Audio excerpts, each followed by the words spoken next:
اعوذ باللہ من الشیطان الرجیم بسم اللہ الرحمن الرحیم وَأَقِيمُوا الصَّلَاةَ وَآتُوا الزَّكَاةَ وَمَا تُقَدِّمُوا لِأَنفُسِكُم مِّنْ خَيْرٍ تَجِدُوهُ عِندَ اللَّهِ إِنَّ اللَّهَ بِمَا تَعْمَلُونَ بَصِيرٌ وَقَالُوا لَن يَدْخُلَ الْجَنَّةَ إِلَّا مَنْ كَانَ هُودًا أَوْ نَصَارَىٰ تِلْكَ أَمَانِيُّهُمْ قُلْ هَاتُوا بُرْهَانَكُمْ إِن كُنتُمْ صَادِقِينَ بَلَىٰ مَنْ أَسْلَمَ وَجْهَهُ لِلَّهِ وَهُوَ مُحْسِنٌ فَلَهُ أَجْرُهُ عِندَ رَبِّهِ وَلَا خَوْفٌ عَلَيْهِمْ وَلَا هُمْ يَحْزَنُونَ صدق اللہ العظیم۔ اور نماز کا اہتمام کرو اور زکوٰۃ دیتے رہو، اور جو نیکی بھی تم اپنے لیے کرو گے اسے اللہ کے پاس پاؤ گے۔ جو کچھ تم کر رہے ہو اللہ اسے دیکھ رہا ہے۔ اور کہتے ہیں کہ جنت میں نہیں داخل ہو سکتے مگر وہ جو یہودی ہیں یا نصرانی۔ یہ محض ان کی آرزوئیں ہیں۔ آپ کہہ دیجئے اس بات پر اپنی دلیل پیش کرو اگر تم سچے ہو۔ ہاں بلا شبہ جس نے اپنے آپ کو اللہ کے حوالے کر دیا اور وہ ٹھیک طرح سے عمل کرنے والا ہے تو اس کے لیے اس کا اجر اس کے رب کے پاس ہے۔ نہ ان کو کوئی خوف ہوگا اور نہ وہ غمگین ہوں گے۔ ناظرین اکرام، آج ہم نے سورۃ البقرہ کی آیت نمبر 110 سے 112 تک کی تلاوت کرنے کا شرف بھی حاصل کیا ہے اور ہم نے ترجمہ بھی پیش کیا ہے۔ اب آئیے ان آیات پہ ہم بات کرتے ہیں۔ اللہ سبحانہ وتعالیٰ نے آیت نمبر 110 میں نماز کا ذکر کیا اور زکوٰۃ کا ذکر کیا۔ قرآن مجید میں اکثر مقامات پر دونوں کو اکٹھے بیان کیا گیا ہے، یعنی اقامت الصلاۃ اور ایتاء الزکوٰۃ۔ اکثر مقام پر جہاں حکم ہوا وہاں پر ان دونوں کو اکٹھا بیان کیا، اس لیے کہ یہ مسلم معاشرے کی اجتماعی ذمہ داری ہے۔ یعنی ایسا نہیں ہو سکتا کہ ہم معاشرے کا ایسا ماحول نہ بنائیں اجتماعی حوالے سے کہ جب اذان ہو، جب نماز کا وقت ہو تو کوئی بھی نہ اٹھے، ہم لوگوں کو ترغیب بھی نہ دیں اور لوگوں کو اس کی طرف ان کا رجحان بھی پیدا نہ کریں، تو ایسا نہیں ہے۔ مسلمانوں میں جو نظم قائم ہوتا ہے وہ اس کا خاص طور پر اہتمام کرتا ہے۔ اسی طرح زکوٰۃ ہے، اس لیے کہ زکوٰۃ پر معاش ہے ایک مسلم معاشرے کا، ایک اسلامی معاشرے کا۔ یعنی جو ٹیکس لیا جاتا ہے وہ یوں سمجھ لیجئے کہ اللہ سبحانہ وتعالیٰ نے اپنی طرف سے اپنی مخلوق کے لیے اس کو فرض کر دیا ہے کہ یہ آپ نے ہر صورت میں آپ نے ادا کرنا ہے۔ سیدنا ابوبکر صدیق رضی اللہ تعالیٰ عنہ نے اس لیے فرمایا تھا، اور منکرین زکوٰۃ کے خلاف آپ نے ایکشن لیا تھا کہ جو ایک چھوٹی سی رسی بھی اگر رسول اللہ کے زمانے میں زکوٰۃ میں دیا کرتا تھا میں اس سے وہ بھی وصول کروں گا، یہ نہیں چھوڑوں گا۔ تو لہٰذا نماز معاشرے میں ایک اخلاقی ماحول، روحانی ماحول پیدا کرتی ہے۔ یعنی معلوم ہوتا ہے کہ ہم اللہ کے بندے ہیں، اللہ کی طرف رجوع کرنے والے ہیں۔ جب وقت آتا ہے تو ہم اس کے حضور جھکتے ہیں۔ یہ ہماری روحانی پاکیزگی کا اور ہمارے باطن کی تطہیر کا ایک بڑا مضبوط ذریعہ ہے۔ عملی زندگی میں مختلف اوقات میں جب ہم نماز کے لیے کھڑے ہوتے ہیں تو گویا کہ یہ ایک میسیج اور پیغام دیا جاتا ہے کہ بھئی دنیا کے معاملات میں تم نے گم نہیں ہو جانا، مگن نہیں ہو جانا، اور اپنے رب کو بھولنا نہیں۔ اقم الصلاۃ لذکری، نماز قائم کرو میری یاد کے لیے، میرے ذکر کے لیے نماز کو قائم کرو۔ اس لیے قرآن پاک نے ان الصلاۃ تنہی عن الفحشاء والمنکر فرمایا کہ بے شک نماز بے حیائی اور برے کاموں سے روکتی ہے۔ روکنے سے مراد کیا؟ اس کی غایت، اس کی غرض، اس کا مقصد، اس کا فلسفہ یہی ہے۔ اگر کوئی بے روح نماز پڑھتا رہے تو بے شک وہ پھر برائیاں بھی کرتا ہے، ساتھ فحاشی بھی کرتا ہے، بدی بھی کرتا ہے۔ وہ بے روح نماز ہوتی ہے۔ اور جو صحیح نماز ادا کرتا ہے، سمجھتا ہے نماز کے مقصد کو، نماز کو، کہ یہ جو نماز ہے یہ در حقیقت اس بڑی قیامت کی ایک ریہرسل ہے کہ ہم خدا کی بارگاہ میں حاضری دے رہے ہیں، اللہ کے سامنے جا رہے ہیں۔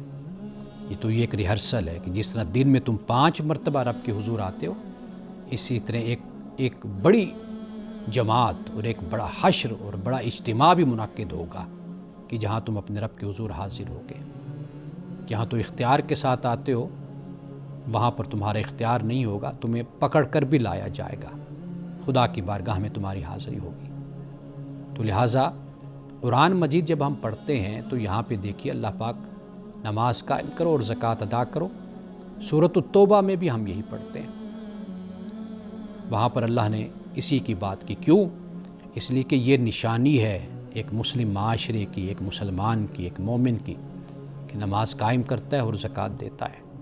تو لہٰذا یہ اجتماعی طور پر اس کی طرف راغب کرنا، ترغیب دینا، لوگوں کو لانا، ایک اجتماعی ماحول ایسا بنانا کہ جس سے معلوم ہو کہ یہ ایک مسلم معاشرہ ہے اور اجتماعی طور پر اسلام کے جو احکام ہیں، اقدار ہیں، ان کا یہاں پر خیال کیا جاتا ہے، اور اس کو اسلام کو، مذہب کو ماننے والے لوگ ہیں یہ۔ تو یہ دو وہ باتیں ہیں جو قرآن پاک نے بیان کی۔ اور جہاں پر اقتدار کی بات کی کہ مسلمانوں کے حکومت کی بات کی، تو وہاں پر بھی ان دو باتوں کی، ان دو فرائض کو قرآن پاک نے بیان کیا ہے وہاں پر۔ تو لہٰذا اس حوالے سے خاص طور پر ہمیں حساس ہونا چاہیے اور اس مسئلے کو ہمیں سمجھنا چاہیے۔ نماز در حقیقت انسان کو اندرونی نظم اور انسان کو سکون دیتی ہے، ایک بات۔ دوسری یہ کہ جو زکوٰۃ ہے یہ انسان کی جو مالی انا ہوتی ہے اس کو توڑتی ہے۔ مالی انا سے مراد یہ ہے کہ میں سرمایہ دار ہوں، میں مالدار ہوں، لوگ میرے ملازم ہیں، میرے محکوم ہیں، میرے خادم ہیں۔ یہ جو ایک انا پیدا ہو جاتی ہے انسان میں، یہ زکوٰۃ اس کو توڑتی ہے۔ پھر دونوں مل کر انسان کا جو نفس ہے اس میں توازن کو بحال کر دیتے ہیں۔ پھر ایک بیلنس انسان کی شخصیت میں نماز سے اور زکوٰۃ سے آتا ہے۔ آپ یوں کہہ سکتے ہیں کہ یہ جو آیت نمبر 110 ہے یہ دین کی دو جہتوں کو بیان کر رہی ہے۔ ایک جہت ہے بندگی کی اور ایک جہت ہے انسانیت کی۔ بندگی اللہ کی، اللہ کی بارگاہ میں جھکنا، نماز، اور دوسری جہت جو دین کی ہے وہ انسانیت ہے۔ قرآن پاک نے اس کو جا بجا مقام پہ بیان کیا ہے، کئی مقام پہ۔ مثال کے طور پر ما سلککم فی سقر، کہ جہنمیوں سے پوچھا جائے گا بھئی تم کیوں جہنم میں ہو؟ قالوا لم نک من المصلین، ہم نماز نہیں پڑھا کرتے تھے۔ ولم نک نطعم المسکین، ہم مسکین کو کھانا نہیں کھلاتے تھے۔ یعنی اب دیکھ لیجئے اس میں بندگی کا ذکر ہے اور اس میں انسانیت کا ذکر ہے۔ اور جہاں پہ یہ فرمایا کہ یدع الیتیم ولا یحض علی طعام المسکین، یتیم کو دھکے دیتا ہے اور مسکین کو کھانا کھلانے کی رغبت نہیں دیتا۔ فویل للمصلین، نمازیوں کے لیے ہلاکت ہے ایسے، الذین هم عن صلاتہم ساہون، کہ جو اپنے نماز کے مقصد سے غافل ہیں، جانتے ہی نہیں کہ نماز کا مقصد کیا ہے۔ نماز پڑھتے ہیں، ادھر سے یتیم کو دھکے دیتے ہیں اور کسی غریب کو کھانا کھلانے کی ترغیب بھی نہیں پیدا کرتے۔ ایک تو خود عمل کرنا ہوتا ہے، ترغیب کا معاملہ بھی نہیں ہے ان کے اندر۔ تو فرمایا کہ ہلاکت ایسے نمازیوں کے لیے، نمازی یہ لفظ ہے قرآن پاک میں، مسلین، نمازیوں کے لیے ہلاکت ہے۔ مطلب یہ ہے کہ ایسے نمازی بھی ہوں گے کہ جو کل قیامت کے دن جن کو پکڑا جائے گا سزا دی جائے گی، حالانکہ وہ نماز پڑھتے ہوں گے۔ اس لیے کہ صرف نماز پڑھنا کافی نہیں ہے نا، نماز کے تقاضے جو قرآن پاک نے مختلف مقامات پر بیان کی ہیں، اس لیے قرآن پاک نے اقامت الصلاۃ کی بات کی، نماز کو قائم کرنا، اس کا اہتمام کرنا، صرف یہ نہیں کہ نماز پڑھنی ہے۔ تو یہ بنیادی بات ہے جو ہم لوگوں کو سمجھنی چاہیے کہ نماز کو قائم اور زکوٰۃ کی ادائیگی۔ اور پھر اللہ سبحانہ وتعالیٰ نے یہ بھی بیان کر دیا کہ ایسا نہیں ہے کہ بھئی آپ جو نیکی کرو گے تو یہیں رہ جائے گی، فرمایا وہ سارا کچھ سٹاک ہو رہا ہے، جمع ہو رہا ہے، وہ کل قیامت کے دن تمہارے سامنے رکھ دیا جائے گا۔ تو یہ مجھ سے سوال ایک کیا گیا کہ اللہ ترازو کیوں لگاتا ہے؟ قرآن پاک میں ہے کہ ترازو قیامت کے دن لگے گا، وزن ہوگا اعمال کا، فَمَن يَعْمَلْ مِثْقَالَ ذَرَّةٍ خَيْرًا يَرَهُ وَمَن يَعْمَلْ مِثْقَالَ ذَرَّةٍ شَرًّا يَرَهُ۔ ترازو کی بات کیوں کی گئی؟ تو میں اس پر بات کرتا ہوں، لیکن ایک وقفے کے بعد۔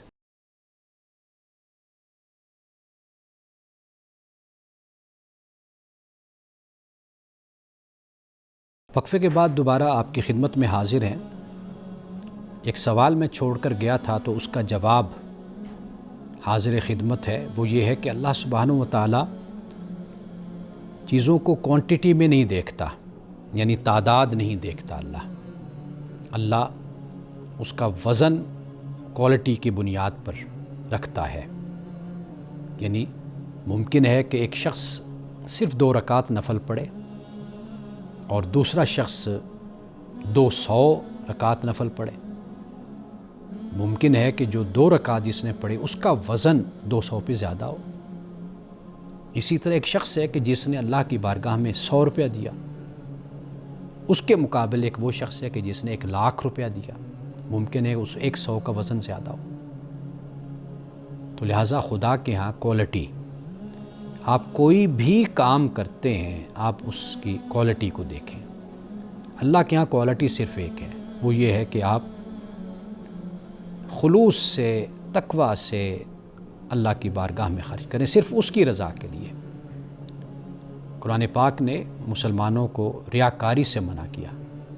کیوں منع کیا؟ فرمایا کہ یہ وہ لوگ کرتے ہیں کہ جو اللہ اور یوم آخرت پر ایمان نہیں رکھتے۔ سورۃ البقرہ میں اس کو بیان کیا، اللہ اور یوم آخرت پر ایمان نہیں رکھتے۔ بڑی اہم بات ہے یہ، اس لیے کہ انسان جو انفاق کرتا ہے، خرچ کرتا ہے، کوئی خدمت کرتا ہے، کوئی کام سر انجام دیتا ہے، انسانی فطرت ہے کہ وہ ریوارڈ چاہتا ہے، بدلہ چاہتا ہے۔ اگر دنیا میں بدلہ چاہے گا تو واضح بات ہے پھر لوگوں کو تو یہی کہتا ہے میں اللہ کے لیے کر رہا ہوں، میں اللہ کے دین کے لیے کر رہا ہوں، لیکن مقصد کیا ہے؟ لوگوں کو دکھانا۔ تو پھر یہاں تو نفاق آ گیا، پیدا ہو گیا، منافقت پیدا ہو گئی۔ تو پھر اب معاملہ اصل میں یہ ہے کہ جب آپ خرچ کر رہے ہیں تو ریاکاری ہو گئی، تو گویا کہ آپ اللہ اور یوم آخرت کو مان ہی نہیں رہے۔ اگر اللہ اور یوم آخرت کو مانتے ہوتے تو پھر دنیا سے انعام کیوں چاہتے آپ؟ پھر تو آپ آخرت میں اللہ سے چاہتے۔ تو خرچ کر کے خدا کا نام لینا اور پھر یہ چاہنا کہ لوگ میری عزت کریں، لوگوں کو دکھا کر خرچ کرنا، تو اس کا پھر اجر خدا کے ہاں نہیں ہوتا۔ تو لہٰذا خرچ کرنا ہو تو بے غرضی سے انسان خرچ کرے، جو کام بھی کرنا ہو بے غرضی سے، اس طریقے سے کرے کہ نتیجہ خدا سے لے، ریوارڈ خدا سے، انعام خدا سے اس نے لینا ہے۔ تو یہ وہ بات ہے کہ جو اللہ نے جس سے منع کیا۔ اب دیکھیے، ریاکاری سے خرچ کرنے والا لاکھوں کروڑوں روپیہ بھی خرچ کر رہا ہے، خدا اسے پسند نہیں کر رہا، لیکن ریاکاری سے بچ کر، چھپ کر اور ڈر کر اللہ کی بارگاہ میں خرچ کرتا ہے کہ معلوم نہیں کہ مولا قبول کرے یا نہ کرے، رد ہو جائے۔ 100 روپیہ خرچ کر رہا ہے، اللہ اس کو بھی پسند فرما رہا ہے۔ تو لہٰذا خدا کے ہاں جو وزن کا معاملہ ہے وہ کوالٹی کی بنیاد پر ہے۔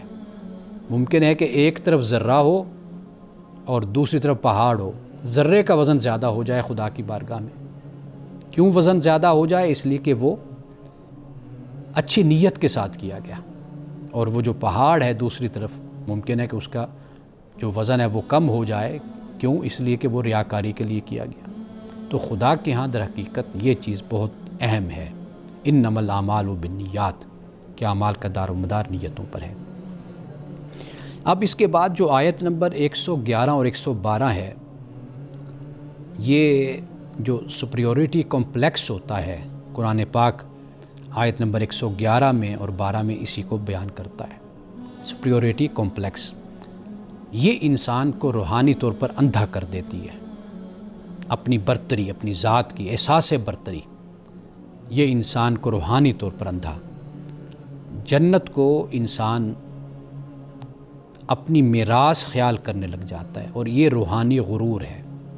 یعنی ایک طرف انسان اس کی وجہ سے، سپریورٹی کمپلیکس کی وجہ سے انسان روحانی طور پر نابینا اور اندھا ہو جاتا ہے، اور دوسری طرف جنت کو اسی کمپلیکس کی وجہ سے انسان جنت کو اپنی میراث خیال کر کے روحانی غرور، اسپرچول پرائیڈ جس کو کہتے ہیں، انسان پھر اس میں مبتلا ہو جاتا ہے۔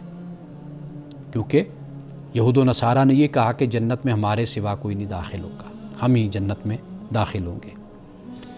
اب یہاں سے جو ایک اور بات معلوم ہوتی ہے وہ یہ ہے کہ جو مذہبی گروہ جب حق کو گروہی ملکیت بنا لیتا ہے تو وہاں پر پھر سماجی تقسیم شروع ہو جاتی ہے۔ آپ اپنے معاشرے کو تقسیم دیکھتے ہیں نا، بٹا ہوا، وہ بنیادی طور پر کیا ہے؟ مذہبی حوالے سے وہ یہی ہے کہ جو مذہبی گروہ ہیں یہاں پر، وہ اپنے آپ کو حق جو ہے اس کو اپنی ملکیت خیال کرتے ہیں، گروہی ملکیت، یہ ہماری ملکیت میں ہے۔ یہ جو آیات ہیں، آیت نمبر 111 اور 112، یہ فلسفہ نجات کو بھی ایک نئے انداز میں بیان کر رہی ہیں۔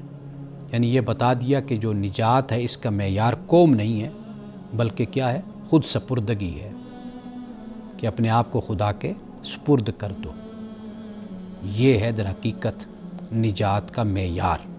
اور خاص طور پر جو آیت نمبر 111 ہیں، اس کے حوالے سے میں عرض یہ کروں گا کہ دو چیزیں ہوتی ہیں نا، ایک وشفل تھنکنگ ہوتی ہیں، خواہشات، اور دوسری ریالٹی ہوتی ہے، حقیقت ہوتی ہے۔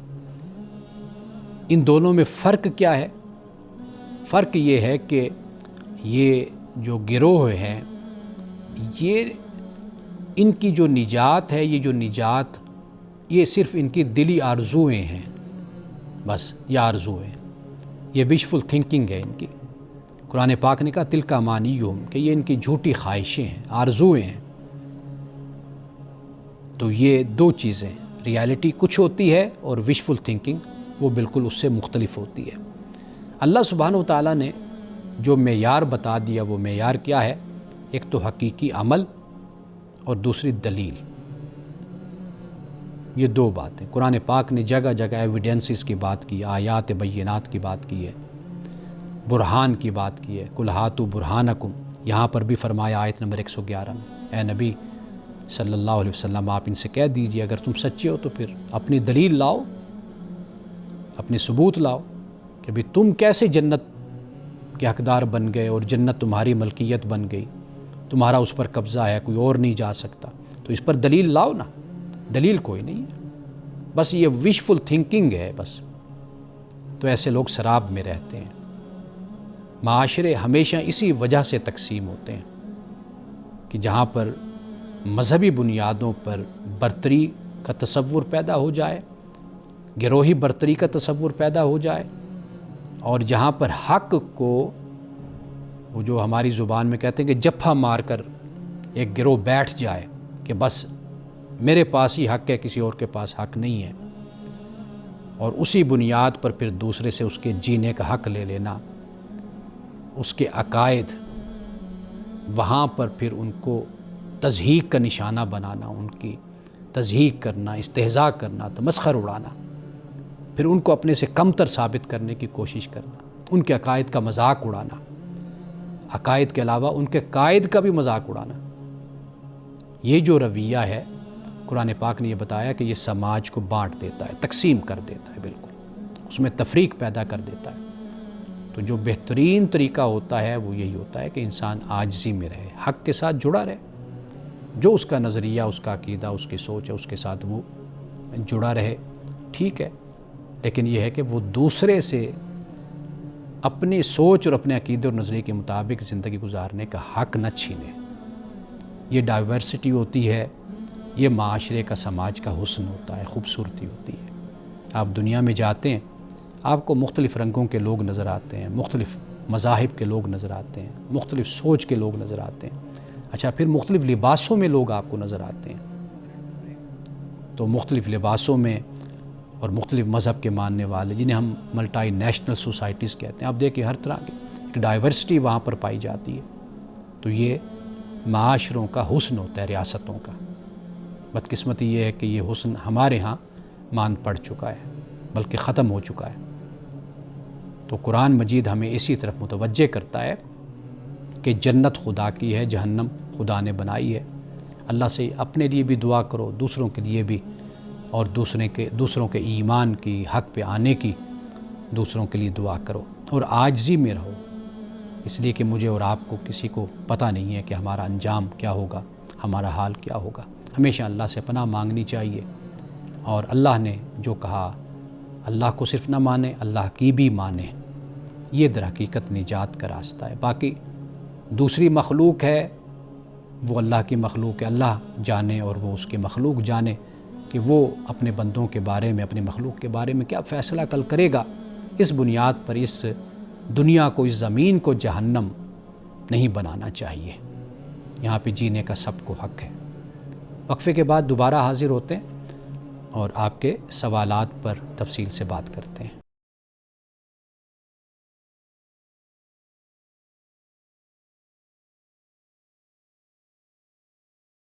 وقفے کے بعد دوبارہ آپ کی خدمت میں حاضر ہیں۔ آپ جانتے ہیں کہ کل میں ایک سوال چھوڑ کر گیا تھا، وقت ختم ہونے کی وجہ سے میں نے اس کا جواب عرض نہیں کیا تھا، تو آج ہم اس کے جواب کی طرف آتے ہیں۔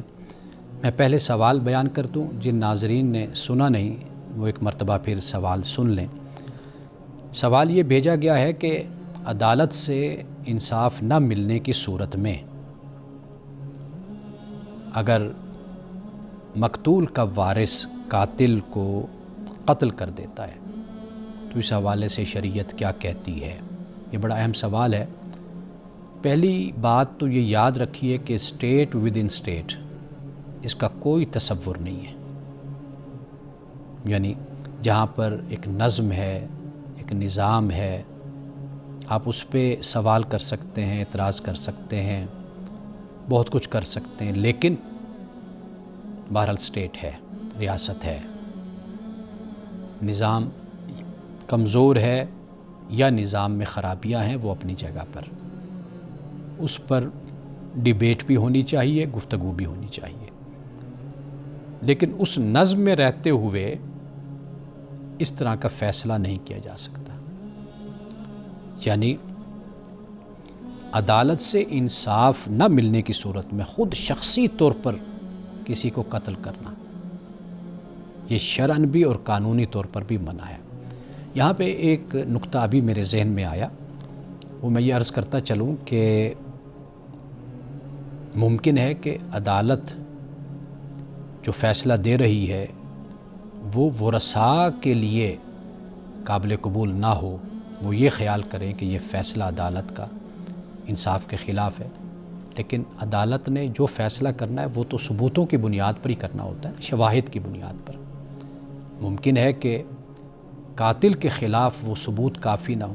یہ نقطہ بھی بیٹھے بیٹھے میرے ذہن میں آیا کہ ایسا بھی تو ہوتا ہے، عدالت نے ظاہر پر ہی فیصلہ کرنا ہے نا، قانون تو ظاہر پر ہی جاتا ہے، جو ثبوت پیش کیے گئے، جو شواہد دیے گئے، ممکن ہے کہ وہ سفیشینٹ نہ ہو قانونی حوالے سے، لیکن ورثاء بہرحال ان کے جذبات ہیں، احساسات ہیں، کسی کا بھائی ہے یا باپ ہے یا رشتہ دار ہے، وہ قتل ہوا ہے اور وہ جانتے ہیں کہ اس نے قتل کیا ہے، لیکن جب عدالت میں جاتے ہیں تو ثبوت اور شواہد نہ ہونے اور کمی ہونے کی وجہ سے، یا عدالت کے مطمئن نہ ہونے کی وجہ سے، عدالت قاتل کو آزاد کر دیتی ہے، بے گناہ قرار دے دیتی ہے، بری ذمہ قرار دے دیتی ہے۔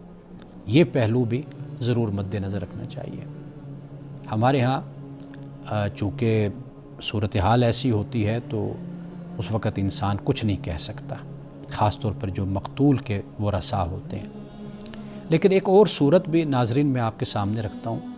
ہمارے ہاں ایسے بھی ہوتا ہے کہ اگر کہیں پر کوئی ایسا کوئی غیر اخلاقی کوئی کام ہو رہا ہے، کوئی سرگرمیاں چل رہی ہیں غیر اسلامی کہہ لیجئے، غیر اخلاقی کہہ لیجئے، تو وہاں پر کچھ لوگ، کچھ گروہ یا کوئی جماعت وہ خود ڈنڈے لے کر یا اسلحہ لے کر وہاں پہنچ جاتے ہیں بند کروانے، یا ان کو پکڑ کے پیٹتے ہیں، مارتے ہیں، سڑک پہ لاتے ہیں.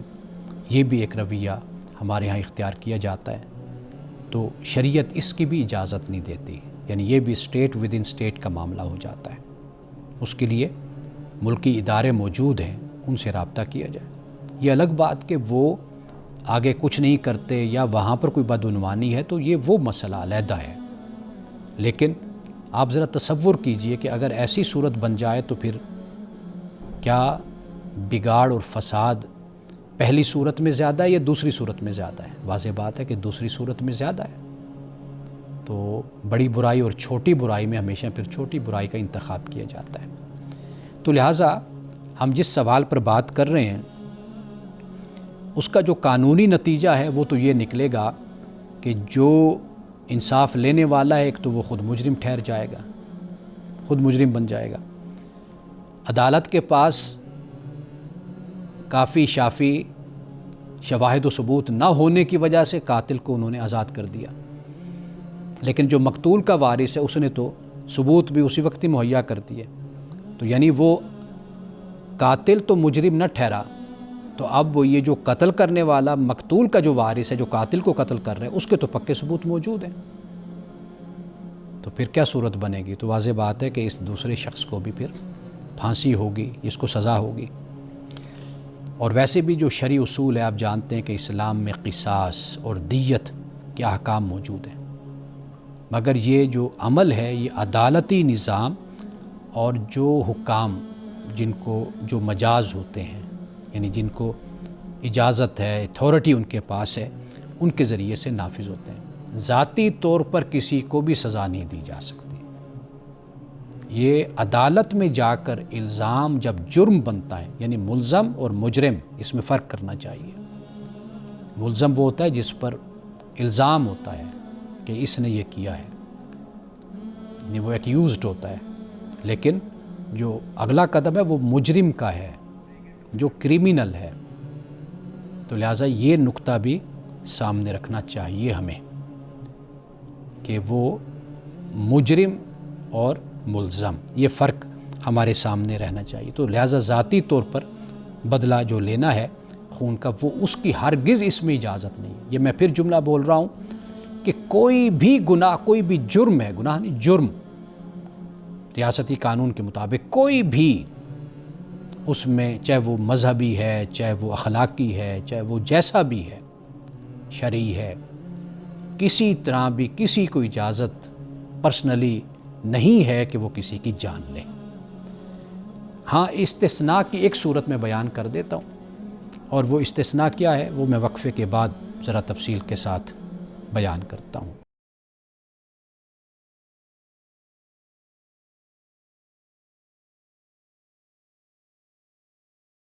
استثناء صرف اس حالت میں ہے کہ مثال کے طور پر اگر مجھ پر کسی نے حملہ کر دیا تو واضح بات ہے کہ میں نے اپنا دفاع کرنا ہے، اور خود کو ڈیفینڈ کرنے میں اگر میں نے حملہ کرنے والے پر حملہ کیا یا اپنا بچاؤ میں نے کرتے ہوئے اگر اس حملہ کرنے والے کی جان چلی جاتی ہے تو یہ ایک استثنائی صورت بن جاتی ہے. تو یہاں پر تو نرمی ہے، لیکن یہ استثنائی ہے. باقی جو صورتیں ہیں جن میں خود آگے بڑھ کر یہ کام کرنا یا جذبات سے کرنا، جذبات سے مغلوب ہو کر، تو اس کی ہرگز نہ قانون میں اجازت ہے اور نہ خدا کی شریعت میں اجازت ہے. اب آئیے ناظرین کرام، ایک اور سوال ہے، اور یہ سوال بھی اسی ماں کی طرف سے ہے، والدہ کی طرف سے ہے، ایک دوسرے حوالے سے، چونکہ اس میں ہم اس بات کو کور نہیں کر سکے. وہ یہ کہ اگر اولاد کے حوالے سے ہر کوشش ناکام ہو، باوجود والدین مصالحانہ طریقہ اختیار کریں، تو والدین اگلا قدم کیا اٹھائیں؟ اپنی طرف سے وہ کوشش کرتے ہیں، لیکن بیٹا ہے یا بیٹی، انہوں نے یہ تو نہیں لکھا، بہرحال اولاد انہوں نے لکھا ہے کہ اولاد سے پھر کیا معاملہ کیا جائے، ہر کوشش ناکام ہو گئی۔ پہلی بات یہ ہے کہ والدین حقائق کو تسلیم کریں۔ وہ کیا حقیقت ہو سکتی ہے؟ ممکن ہے کہ کوئی نفسیاتی مسئلہ ہو آپ کی اولاد کا، یا ممکن ہے کوئی نظریاتی مسئلہ بھی ہوتا ہے۔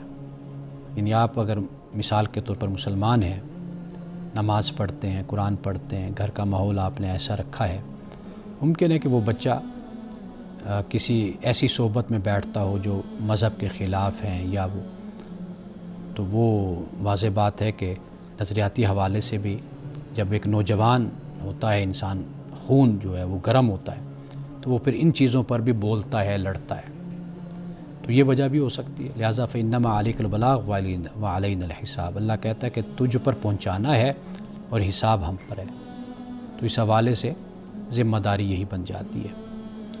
اور اولاد کا جو مسلسل زہریلا یا تلخ رویہ ہے، وہ والدین کو کوشش اس بات کی کرنی چاہیے کہ فاصلہ رکھیں، اور اس کو جذباتی فاصلہ آپ کہہ سکتے ہیں، فیصلہ نہیں، فاصلہ، یعنی اپنے آپ کو آرگنائز کریں، اپنے جذبات کو۔ یہ بات میں ہمیشہ کہتا ہوں کہ جذبات کو ڈسپلن میں لانا، ان کو آرگنائز کرنا، یہ ہمیں سیکھنا چاہیے۔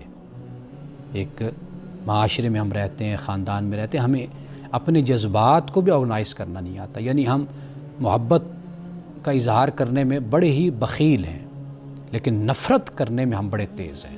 لڑنا ہو، جھگڑنا ہو تو پھر ہماری آوازیں اونچی ہو جاتی، لیکن اگر کسی سے یہ کہنا ہو، بچے سے یا بیوی سے یا ماں کا اپنے بچوں سے یا باپ کا، کہ آپ کو میں بہت پسند کرتا ہوں، آپ مجھے بہت اچھے لگتے ہیں، میں آپ سے محبت کرتا ہوں، تو یہ الفاظ نرمی کے ساتھ پیش آنے میں ہم بڑے بخیل لوگ ہیں، کنجوس لوگ ہیں۔ ہاں ویسے لڑائی کرانی ہو گھر میں، باہر، چوک پہ، جہاں بھی، اس پہ ہم یعنی نفرت سے بھرے ہوئے ہم لوگ ہیں، محبت سے بھرے ہوئے لوگ نہیں ہیں ہم۔ اب اس کے بعد یعنی حد بندی جسے کہتے ہیں کہ سیٹنگ باؤنڈریز جن کو کہا جاتا ہے، وہ بھی آپ ذرا دیکھ لیجئے۔ یعنی اگر اولاد بد زبان ہے یا بدتمیز ہو تو والدین واضح کر دیں، کھل کر حدود بیان کر دیں کہ ہماری اور حدود کیا ہیں آپ کی۔ اور ایک بات میں ہمیشہ کہا کرتا ہوں کہ والدین، ایک وجہ یہ بھی ہوتی ہے کہ والدین سب کچھ اپنی اولاد کے نام کر دیتے ہیں، تو اس پر بھی خیال کیجئے کہ اگر ایسی صورت ہو نا تو اپنی سائٹ سیو کیجئے۔ ایسے بیٹھے بیٹھے سارا کچھ بچوں میں بانٹ دینا، بچوں کو دے دینا، پھر ان کا محتاج بن جانا، پھر ان کی بیویاں ہوتی ہیں، بچے ہوتے ہیں، ان کے مسائل ہوتے ہیں، وہ پھر اس طریقے سے ماں باپ پر توجہ نہیں دیتے۔ آپ ویسے سب کچھ ان کو دے چکے ہوتے ہیں، نفسیاتی حوالے سے بھی وہ تسلی میں ہوتے ہیں کہ ان کے پاس تو ہے ہی کچھ نہیں اب، تو لہٰذا قانونی طور پر مالی حوالے سے اپنا تحفظ جو ہے وہ ضرور رکھیے۔ ثالث حکم جس کو کہا جاتا ہے، اس سے بھی مدد لیجیے۔ کئی دفعہ یہ مسائل جو ثالثی ہوتے ہیں، جو حکم جن کو ہم کہتے ہیں، ان کے ذریعے سے بھی مسئلے حل ہو جاتے ہیں، تو یہ بھی ایک طریقہ اختیار کیا جا سکتا ہے کہ کوئی بچوں کے جو چاچا ہوتے ہیں، کوئی ماما ہوتے ہیں، کوئی رشتہ دار ہوتے ہیں، کوئی دوست ہوتے ہیں، ان کے ذریعے سے بھی ان مسائل کو حل کیا جا سکتا ہے۔ اور پھر یہ ہے کہ یہ بات میں ہمیشہ والدین سے کہتا ہوں کہ اللہ تعالیٰ سے دعا، جب ایسی صورت ہو کہ ناکام آپ ہو جائیں، جیسے یہ والدہ نے یہ کہا کہ بھئی کوششیں ناکام ہو گئی، اولاد ہے کہ سمجھنے کو نہیں آتی، بدتمیزی، بد زبانی اپنے عروج پر ہے، تو پھر کیا کیا جائے؟ میں ہمیشہ کہتا ہوں کہ ماں کی دعا اللہ سنتا ہے، ماں ہو یا باپ، تو مصلی بچھا لیں، اللہ سے دعا کریں، تہجد پڑھا کریں، اور تنہائی میں، خلوت میں جی بھر کے روئیں، گریہ وزاری کریں، استغفار کریں، توبہ کریں، اللہ سے اپنی بھی معافی مانگیں، اپنی اولاد کی ہدایت اور رہنمائی کے لیے بھی اللہ سے دعا کریں۔ دعا ضرور قبول ہوتی ہے، لیکن اس دعا سے پہلے جو میں نے باتیں بیان کی ہیں، یعنی دعا بھی ساتھ رکھیے، یعنی کہ اس کے بعد دعاؤں کا سلسلہ بھی جاری رہے، ساتھ ساتھ جو یہ ہیلا میں نے آپ کو بتایا ہے عملی حوالے سے، اس کو بھی جاری رکھیے، اس کے ساتھ ساتھ چلیے، دونوں چیزیں ساتھ ساتھ ہونی چاہیے۔ آخر میں ایک حدیث مختصر رسول اللہ صلی اللہ علیہ وسلم کی بات، وہ یہ کہ ان اللہ لا ينظر الى صورکم و اموالکم، اللہ تمہاری شکلوں کو، تمہاری صورتوں کو اور تمہارے مالوں کو نہیں دیکھتا، ولکن ينظر الى قلوبکم و اعمالکم، اللہ تمہارے دلوں کو اور تمہارے اعمال کو دیکھتا ہے۔ تو ناظرین اکرام، توجہ کیجیے اپنے دل پر اور اپنے اعمال پر۔ دل پاک ہوگا، دل پاکیزہ ہوگا تو آپ چھوٹا سا بھی عمل کریں گے وہ رب کی بارگاہ میں قبول ہوگا۔ انہی الفاظ کے ساتھ اجازت دیجیے۔ السلام علیکم ورحمۃ اللہ وبرکاتہ۔